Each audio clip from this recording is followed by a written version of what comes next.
नमस्कार, मैं खुशी और आप देख रहे हैं आरपीएस समाचार। आइए रुक करते हैं आज की बड़ी खबर की ओर। पीएम श्री स्कूल जवाहर नवोदय विद्यालय राजीवपुरम उन्नाव में आज दिनांक 7/3/2025 को श्री उमाकांत मौर्य टीही सामाजिक विज्ञान के शिक्षक के निर्देशन में बाल संसद का आयोजन किया गया, जिसमें विद्यार्थियों ने बड़े ही उत्साह पूर्वक अपनी भूमिका का प्रस्तुतिकरण किया। सर्वप्रथम बाल संसद के महासचिव मास्टर अवनीश रावत कक्षा 11 विज्ञान वर्ग ने सभी को संबोधित करते हुए एकत्रीकरण का उद्देश्य बताते हुए कहा कि बाल संसद का उद्देश्य है कि हम सभी में नेतृत्व की भावना जागृत हो।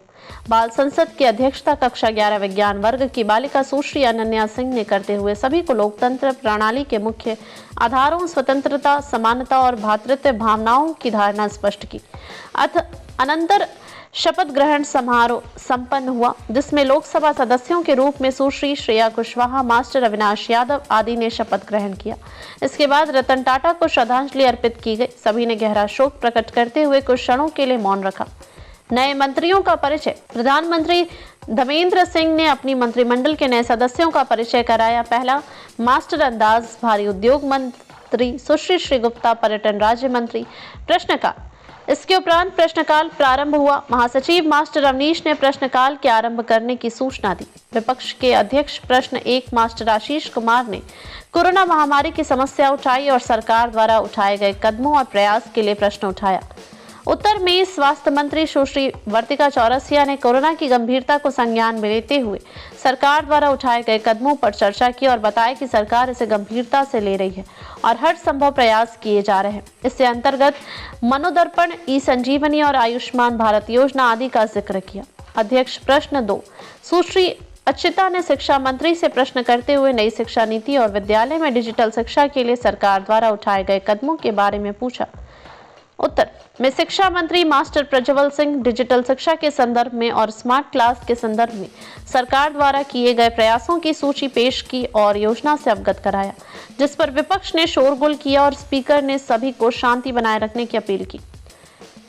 अध्यक्ष प्रश्न 3 मास्टर फारूक ने शिक्षा मंत्री से फैमिली पेंशन के बारे में पूछा और विशेषकर पुरानी पेंशन का मुद्दा उठाया।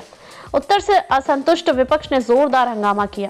अध्यक्ष प्रश्न 4 मास्टर आदर्श कुमार ने प्रदूषण की समस्या और जलवायु परिवर्तन के संदर्भ में जोरदार प्रश्न किया और सरकार से जवाब मांगा। उत्तर से असंतुष्ट विपक्ष ने हंगामा किया। स्पीकर ने सभी को सदन की गरिमा बनाए रखने की अपील की। पर्यटन मंत्री ने अपना उत्तर जारी रखा और राष्ट्रीय स्वच्छ गंगा मिशन, कचरा प्रबंधन, जलवायु परिवर्तन, पर्यावरण शिक्षा, कार्बन फुटप्रिंट आदि योजनाओं का जिक्र किया और बताया कि सरकार का मानना है कि सभी का सम्मिलित प्रयास जरूरी है। 0 आवर्स। अंत में 0 आवर्स में महासचिव अवनीश रावत ने किसी भी मुद्दे पर प्रश्न करने की घोषणा की और सभी को धन्यवाद दिया। प्रस्तावक अनन्या चौहान ने सभी राज्यों में आपसी तालमेल बना रहे इसके विशेष फंड भी स्थापित किया गया ताकि सभी को समान लाभ मिले। उत्कर्ष शर्मा ग्रामीण छात्रों की प्राथमिकता का आग्रह किया और रोजगार में बढ़ोतरी करने की बात की और स्किल इंडिया अधिनियम 2025 ध्वनि मत से विधेयक पारित करने का निर्णय लिया। समापन स्पीकर सुश्री अनन्या सिंह ने बताया कि हमारी बाल संसद ने बहुत अच्छी तरह से विभिन्न गतिविधियां प्रस्तुत की। सभी को धन्यवाद।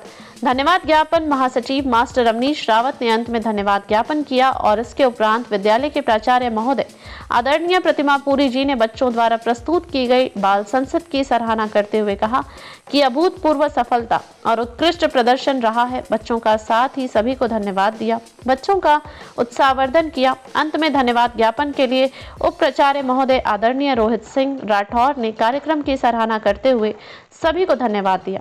आरपीएस समाचार की रिपोर्ट। खबरों में अब तक के लिए बस इतना ही। फिर होगी आपसे मुलाकात ऐसी ही एक और बड़ी खबर के साथ। तब तक के लिए नमस्कार और देखते रहिए आरपीएस समाचार।